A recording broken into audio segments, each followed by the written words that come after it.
देखिए गति का परिभाषा हम लोग कक्षा 9 का अध्याय 2 देख रहे हैं, जिसका लेसन का नाम है मोशन, गति, है ना, भौतिकी। तो अब हम लोग यहाँ गति किसे कहते हैं उसके बारे में देखेंगे। गति है क्या?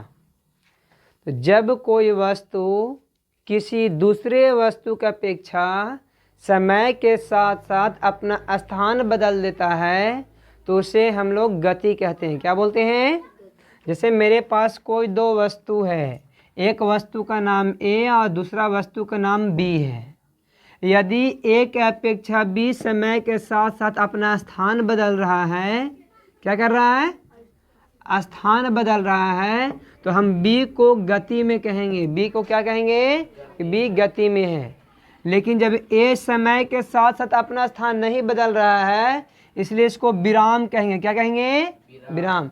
जब कोई वस्तु समय के साथ साथ अपना स्थान नहीं बदलता है तो उसे विराम कहते हैं। क्या कहते हैं? विराम। तो ए क्या चीज़ में है? विराम में है। ये क्या चीज़ में है? विराम में है। समझ में आ गया? विराम को इंग्लिश में रेस्ट बोलते हैं। क्या बोलते हैं? रेस्ट। विराम भी अच्छा समझ में आ गया। जब कोई वस्तु समय के साथ साथ किसी दूसरे वस्तु की अपेक्षा अपना स्थान नहीं बदलता है तो उसे हम लोग विराम कहते हैं। क्या कहते हैं? फॉर एग्जाम्पल के लिए यहाँ देखिए, ए जो है बी की अपेक्षा अपना स्थान नहीं ना बदल रहा था। देखिए बी यहाँ है, फिर यहाँ है, फिर यहाँ है, तो समय के साथ साथ अपना स्थान बदल रहा था। लेकिन ए जहाँ के तहाँ खड़ा था, तो ए अपना स्थान नहीं बदल पा रहा है, इसलिए इसको विराम कहेंगे। क्या कहेंगे? क्लियर है? बहुत अच्छा। अब देखिए गति का उदाहरण हम क्या बोल सकते हैं। जैसे चलती हुई बस समय के साथ साथ अपना स्थान बदलती है।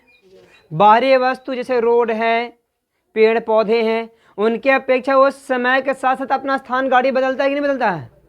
तो वो गति में है। क्या में है? चलती हुई ट्रेन क्या है? गति में है।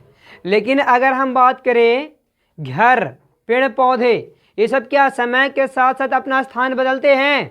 नहीं बदलते हैं, तो वे सब रेस्ट हो गए। क्या हो गए? रेस्ट। और चलती हुई बस मोशन में है। क्या में है? क्लियर है? चलिए, तो गति का उदाहरण समझ में आ गया। रेस्ट का भी उदाहरण समझ में आ गया होगा। जो वस्तु अपना समय के साथ साथ अपना स्थान नहीं बदलेगा वो रेस्ट में रहेगा, और जो अपना स्थान बदल देगा वो होगा मोशन में होगा। क्या में होगा? क्लियर है? अब देखेंगे हम लोग गति के प्रकार। क्या देखेंगे? गति कितने प्रकार के होते हैं इसके बारे में देखेंगे। देखो यहाँ हम लोग गति के प्रकार देखेंगे। क्या देखेंगे? गति कितने प्रकार के होते हैं, तो हम लोग को यहाँ 9th क्लास में 4 ही पढ़ना है। रैखिक गति, वृत्तीय गति, दोलनी गति और आवर्त गति। रैखिक गति को लीनियर मोशन बोलते हैं, वृत्तीय गति के सर्कुलर मोशन बोलते हैं, दोलनी गति को ऑसिलेटरी मोशन बोलते हैं, और आवर्त गति को क्या बोलते हैं? पीरियोडिक मोशन बोलते हैं ना। तो यहाँ हम लोग देखेंगे कि रैखिक गति किसे कहते हैं। वैसी गति जो सीधी रेखा में चली जाती है। सीधी रेखा में चली गई दूरी या हम लोग गति करते हैं सीधी रेखा में, तो उसे हम लोग रैखिक गति बोलते हैं। क्या बोलते हैं? क्लियर हो गया ये? जैसे सड़क पर चल रही गाड़ी, सड़क पर चल रही, वो रैखिक गति में है। किस गति में है? अब यहाँ पर देखिए वृत्तीय गति क्या है? वृत्तीय गति देखिए ध्यान से, तो वृत्ताकार पथ पर तय की गई दूरी को, वृत्ताकार पथ पर या वृत्ताकार पथ पर चली गई गति को या तय कर रही गति को हम लोग वृत्तीय गति बोलते हैं। Circular motion. क्या बोलते हैं? जैसे में झूले की गति, झूले की गति क्या है? सर्कुलर मोशन कहलाता है, वो वृत्तीय गति होता है। आप लोग रहट में जो बैल चलता है ना जी, वो भी क्या है? वृत्तीय गति है। या हम लोग बोले कोल्हू में जो हम लोग क्या करते हैं, बैल उल को चलाते हैं ना कोल्हू से, वो भी क्या है? वृत्तीय गति है। क्या है? जो वृत्ताकार पथ पर गति करता है उसको वृत्तीय गति बोलते हैं ना। उसके बाद देखिए दोलनी गति। क्या है? दोलनी गति वैसी गति जो एक बिंदु से, एक निश्चित बिंदु से आगे पीछे या ऊपर नीचे होता है। एक निश्चित बिंदु से आगे पीछे या ऊपर नीचे गति होता है, उसे हम लोग क्या बोलते हैं? दोलनी गति बोलते हैं। क्या बोलते हैं? जैसे में झूले की गति, झूला झूलते हैं ना हम लोग जी, तुम्हें देखे हो कि ऐसे ऐसे झूलता है नहीं, तो एक निश्चित बिंदु से आगे पीछे होता है कि नहीं होता है, तो उसको हम लोग क्या बोलेंगे, दोलनी गति बोलते हैं। क्या बोलते हैं? उसके बाद है अव्यर्थ गति। आप लोग छड़ के देखे होंगे, छड़ को एक बार से हिला के छोड़ देता है, ऐसे ऐसे घूमता रहता है कि नहीं घूमता रहता है, ऐसे ऐसे गति करता है जी, तो वो गति होता है अव्यर्थ गति। क्या होता है? एक बिंदु से आगे पीछे की गति, आगे पीछे होने वाली गति को क्या बोलते हैं? अव्यर्थ गति बोलते हैं। क्या बोलते हैं? क्लियर है सब? देखिए रैखिक गति को हम लोग बंदूक से छोड़ी गई गोली, वो भी बिल्कुल सीधी रेखा में गति करती है। धनुष से छोड़ा हुआ तीर, वो भी क्या है? रैखिक गति होता है ना। तो रैखिक मतलब सीधा, वृत्तीय मतलब वृत्ताकार पथ पर घूम रहा है, दोलनी मतलब क्या, एक निश्चित बिंदु से आगे पीछे या ऊपर नीचे होना, या अव्यर्थ गति क्या है, एक ही बिंदु से आगे पीछे होना बार बार, है ना, वह क्या कहलाता है? अव्यर्थ गति कहलाता है। तो चारों क्लियर हो गया। अब हम लोग आगे देखते हैं क्वेश्चन क्या है यहाँ। अब क्वेश्चन रहेगा कि विराम और गति दोनों पद अपेक्षिक है कैसे। हम कैसे दिखाएंगे कि हम विराम में रहते हुए भी गति में है और गति में रहते हुए भी क्या है, विराम में है। तो देखिए चलती हुई ट्रेन पर कोई बालक बैठा हुआ है, या गाड़ी पर मान लीजिए, ये क्या है आपका, मान लीजिए ऐसा कोई गाड़ी है ना, इस पे कोई यहाँ पर कोई लड़का बैठा हुआ है। ध्यान से समझिएगा, गति और विराम एक दूसरे का अपेक्षिक है कैसे, क्वेश्चन पूछ देता है ना। तो देखिए चलती हुई बस पर बैठा हुआ व्यक्ति अगर देखा जाए तो बाहरी, बस के बाहरी वस्तु की अपेक्षा में वो गति में होता है। क्या चीज़ में होता है? बस के बाहरी, चलती हुई बस में बैठा हुआ बालक या बैठा हुआ कोई भी व्यक्ति बस के बाहरी वस्तुओं की अपेक्षा में वो गति में होता है। क्या चीज़ में होता है? लेकिन बस के अंदर जितने भी वस्तु हैं, जैसे कह लिया जाए कि ए यहाँ पर बैठा हुआ है और बी यहाँ बैठा हुआ है, तो देखिए समय के साथ साथ क्या बस के इसके अपेक्षा में क्या ये गति में है? जहाँ है तहीं ना बैठा हुआ है। बस में हम लोग अंदर बैठे रहते हैं, तो जिस सीट पर बैठते हैं उसी सीट पर ना बैठे रह जाते हैं। तो बस के अंदर जितनी भी वस्तु उसके अपेक्षा में हम गति में नहीं होते हैं। लेकिन बस के अगर बाहर की बात करी जाए, रोड हो गया, पेड़ पौधे हो गए, घर हो गया, विद्यालय हो गया, ये सब के अपेक्षा में हम क्या चीज़ में होते हैं? गति में होते हैं। क्या चीज़ में होते हैं जी? गति में होते हैं। तो हम गाड़ी पर बैठकर भी गति में भी हैं और विराम में भी हैं। गाड़ी के अंदर की अपेक्षा अगर बात कही जाए तो गाड़ी के अंदर जितने भी वस्तुएं हैं, सभी वस्तुएं की अपेक्षा हम क्या है? विराम में हैं। लेकिन गाड़ी के बाहर की वस्तु की अगर बात कही जाए तो हम क्या चीज़ में है? गति में हैं। तो एक दूसरे के अपेक्षिक है कि नहीं है? हम गति में होते हुए भी विराम में हैं और विराम में होते हुए भी क्या है? गति में। जैसे यहाँ से हम गाड़ी बैठे और चले गए कहीं दूसरे जगह पर, पटना चले गए, यहाँ से गाड़ी बैठे पटना चले गए, तो गाड़ी में जितनी भी वस्तुएं, सीटें हैं, चक्का है, जितने भी है, लोग भी बैठे रहते हैं हमारे पास, उनके अपेक्षा में क्या हम गति में हैं? ड्राइवर की अपेक्षा हम गति में हैं? नहीं है। लेकिन अगर ड्राइवर और बस की बाहर की बात कही जाए, तो बस के बाहर की बात अगर कही जाए तो बस के बाहर की अपेक्षा जितनी भी वस्तुओं हैं, सभी वस्तुओं की अपेक्षा हम क्या चीज़ में हैं? गति में। क्योंकि वस्तु जहाँ के तहाँ रह जाए, लेकिन उसको छोड़ करके हम आगे पार हो जाते कि नहीं हो जाते हैं? आप लोग बस पर बैठते होंगे तो लगता होगा ना कि बाहर से झांकते हैं बस के बाहर, तो आप लोग देखते हो तो ऐसा महसूस होता होगा कि पेड़वा चल रहा है कि नहीं? स्कूलिया चल रहा है, स्कूलिया जा रहा है, पीछे जा रहा है, पीछे जा रहा है। नहीं, न तो पेड़ जाते हैं स्कूल, न रोड, ना क्या घर दूरा जाता कौन है? बस चलती है। हम लोग आगे बढ़ते हैं ना, आगे हम लोग ना बढ़ते हैं। तो बाहरी वस्तु की अपेक्षा हम गति में हैं और बस के अंदर के वस्तु की अपेक्षा हम विराम में हैं। इस तरह से हम बोल सकते हैं कि विराम और गति एक दूसरे के अपेक्षिक हैं। अब हम लोग यहाँ विस्थापन है, विस्थापन को इंग्लिश में डिस्प्लेसमेंट बोलते हैं। क्या बोलते हैं? किसी निश्चित दिशा में रास्ते के न्यूनतम लंबाई को विस्थापन कहते हैं। या बोल सकते हैं किसी निश्चित दिशा में तय की गई न्यूनतम दूरी को विस्थापन कहते हैं। क्या बोलते हैं? जैसे मान लीजिए कि A यहाँ है और B यहाँ है, तो ये इस तरह से चली गई दूरी जो है ये दूरी कहलाएगा। क्या कहलाएगा? दूरी। लेकिन यहाँ से यहाँ तक ये शॉर्टकट रास्ता है ना जी, तो शॉर्टकट रास्ता को ही हम लोग विस्थापन बोलते हैं। क्या बोलते हैं? विस्थापन। रास्ते के न्यूनतम लंबाई को विस्थापन कहते हैं। ये आपका क्या है? ये घुमा के दिया हुआ, ये न्यूनतम लंबाई। न्यूनतम माने कम से कम हो। कम से, हम लोग अगर पैदल चलते हैं तो हम लोग सोचते हैं कि कम से कम रास्ता कौन नज़दीक मिलेगा, है ना, वो रास्ता को हम लोग ढूंढते हैं। तो वही रास्ता मेरे लिए विस्थापन होता है। क्या होता है? क्या होता है? निश्चित दिशा में चली गई रास्ते की न्यूनतम लंबाई को विस्थापन कहते हैं। क्या बोलते हैं? विस्थापन को इंग्लिश में डिस्प्लेसमेंट कहते हैं। क्या बोलते हैं? अगर वह रास्ता सरल रेखा होगा, क्या होगा? तो सरल रेखा पर विस्थापन, रास्ते की लंबाई और विस्थापन दोनों बराबर होता है। रास्ता की लंबाई और विस्थापन दोनों क्या होता है? सरल रेखा पर भी। सीधा रेखा में कोई शॉर्टकट रास्ता होता है क्या? कोई शॉर्टकट है? नहीं होता है इसमें। तो सीधी रेखा में विस्थापन क्या होता है? लंबाई के, रास्ते की लंबाई के बराबर होता है। रास्ते की लंबाई क्या होता है?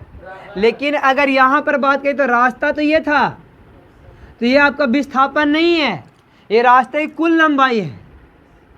दूरी जो है इस रास्ते की, अगर यहाँ से यहाँ तक पहुँचने के लिए मेरे पास पैदल चलने के रास्ते या कोई भी शॉर्टकट रास्ता ये वाला है, तो ये मेरे लिए विस्थापन है। क्या है?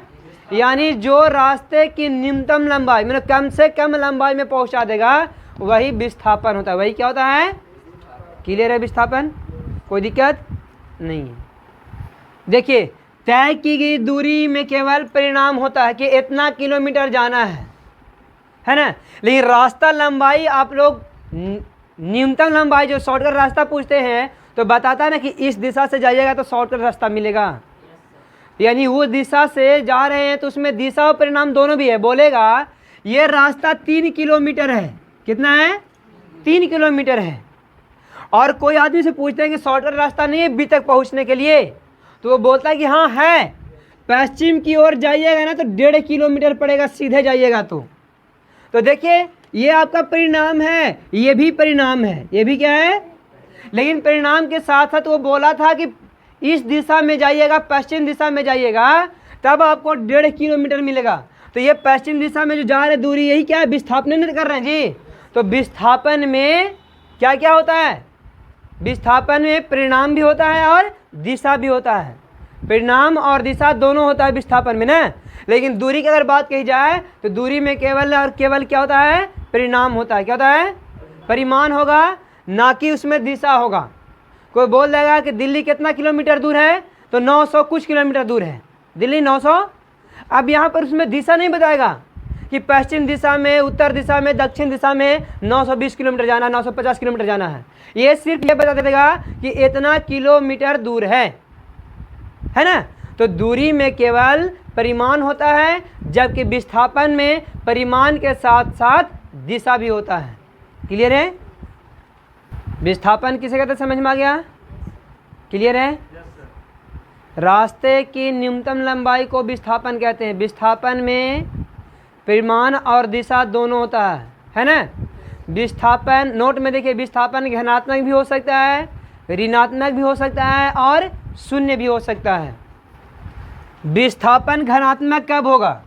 जब वस्तु जो होता है दाहिने तरफ जाएगा, मूल बिंदु के दाहिने तरफ जब वस्तु जाता है तो वह विस्थापन धनात्मक होता है। मान लीजिए कि मूल बिंदु यहाँ है, आप लोग अच्छे से पढ़े हैं कि इधर प्लस में होता है और ये साइड कोऑर्डिनेट ज्योमेट्री में पढ़े हैं ना, नियामक ज्यामिति में, कि मूल बिंदु के दाहिने ओर प्लस यानी धनात्मक और बाएं तरफ। तो अगर मूल बिंदु से वस्तु का विस्थापन दाहिने तरफ हो रहा होगा तो वह विस्थापन धनात्मक होगा। क्या होगा? यदि विस्थापन बाईं ओर हो रहा होगा तो विस्थापन क्या हो जाएगा? धनात्मक होगा, क्या होगा, सॉरी ऋणात्मक होगा, क्या हो जाएगा, ऋणात्मक। और शून्य विस्थापन कब होता है, वस्तु जहाँ है वहीं रह गया। अंतिम स्थिति और प्रारंभिक स्थिति दोनों एक ही बिंदु पर होते हैं, तो उसको बोलते हैं शून्य विस्थापन। क्या बोलते हैं, एक वस्तु यहाँ है, दूसरा वस्तु भी यहीं है, एक बिंदु ए यहाँ, बी यहाँ, दोनों बिंदु यहीं पे हैं। तो ए से बी तक जाने के लिए कोई दूरी तय करना है, ना बाएं तरफ जाना है ना दाहिने तरफ जाना है ना। तो ऐसे स्थिति में क्या हो जाएगा, विस्थापन शून्य हो जाएगा। विस्थापन क्या हो जाएगा, शून्य होगा। ठीक है, अब आगे है पॉइंट सदिश, अदिश और सदिश राशि क्या है। अदिश राशि और सदिश राशि क्या है। तो जिस राशि को पूर्ण रूप से व्यक्त करने के लिए केवल परिमाण की आवश्यकता होती है, उसे हम लोग क्या बोलते हैं, अदिश राशि। क्या बोलते हैं, अदिश राशि को इंग्लिश में स्केलर क्वांटिटी बोलते हैं। क्या बोलते हैं, स्केलर क्वांटिटी। जैसे समय, समय में केवल परिमाण चाहिए, उसमें दिशा चाहिए नहीं। द्रव्यमान कितना केजी है, उसमें दिशा की आवश्यकता होती है नहीं। आयतन, कितना आयतन है, इसमें दिशा की कोई आवश्यकता। घनत्व, ऊर्जा, कार्य, ताप, ये सब में दिशा की आवश्यकता नहीं होती है।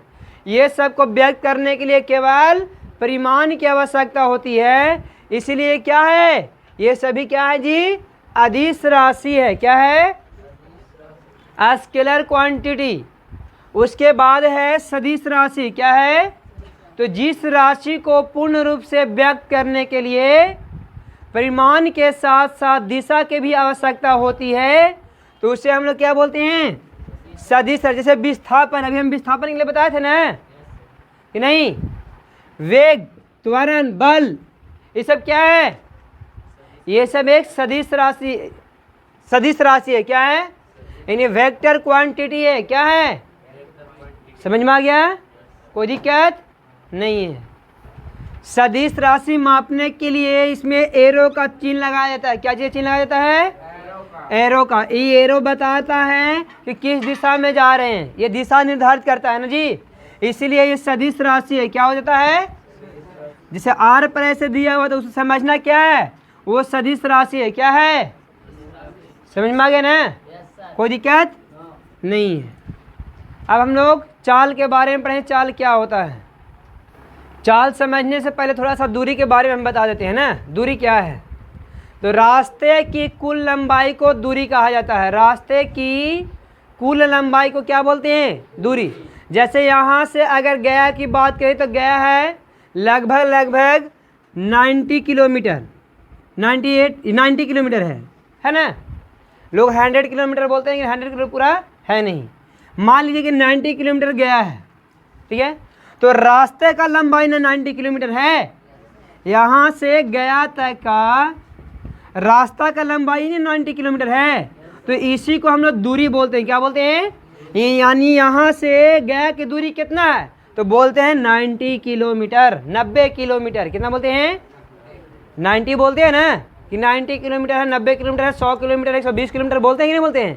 तो रास्ता का लंबाई ही होता है। क्या होता है, तो रास्ते की लंबाई को हम लोग दूरी बोलते हैं। क्या बोलते हैं, दूरी की इंग्लिश में डिस्टेंस बोलते हैं। क्या बोलते हैं, डिस्टेंस। और विस्थापन को डिस्प्लेसमेंट, है ना। आगे अब हम लोग चाल देखेंगे। चाल को इंग्लिश में स्पीड कहा जाता है। क्या कहा जाता है, स्पीड, है ना। चाल किसे कहते हैं, तो इकाई समय में तय की गई दूरी को चाल कहते हैं। इकाई समय में तय की गई दूरी को क्या बोलते हैं, चाल कहते हैं। जैसे कहने का मतलब कोई कार है, एक कार है जो यहाँ से यहाँ तक चलती है, तो यहाँ से यहाँ तक मान लिया जाए कि 20 किलोमीटर है। कितना है, अगर ये 20 किलोमीटर दूरी तय करने में 1 घंटा लगाती है, कितना, 1 घंटा ये कार लगाती है दूरी तय करने में, तो यही इसका क्या है, चाल हो गया। क्या होगा, कार की चाल क्या है, 20 किलोमीटर प्रति घंटा, यानी 1 घंटा में कितना दूरी तय करता है, 20 किलोमीटर। तो यही बोले इकाई समय में तय की गई रास्ते की दूरी को, तय की गई रास्ता की दूरी 20 किलोमीटर था जी, तो तय की गई रास्ते की दूरी को हम लोग चाल बोलते हैं। क्या बोलते हैं? इकाई समय में तय की गई रास्ते की दूरी को चाल कहा जाता है। क्या कहते हैं? कोई दिक्कत नहीं है। देखिए यहाँ पर हम लोग को औसत चाल क्या है, औसत चाल क्या है।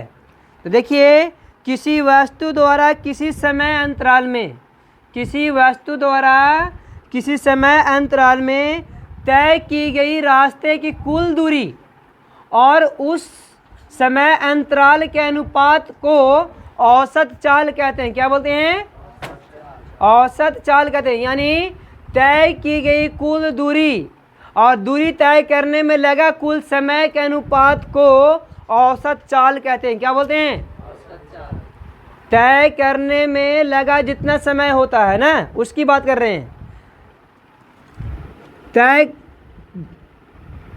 कुल दूरी, तय की गई कुल दूरी और तय करने में, दूरी तय करने में लगा कुल समय के अनुपात को क्या बोलते हैं? औसत चाल। और इंग्लिश में इसको बोला था एवरेज स्पीड बोलते हैं। क्या बोलते हैं? एवरेज स्पीड कहते हैं। अब हम लोग चाल के प्रकार कल देखेंगे। चाल कितने प्रकार के होते हैं क्या, अगले क्लास में इसको देख लेंगे। ठीक है।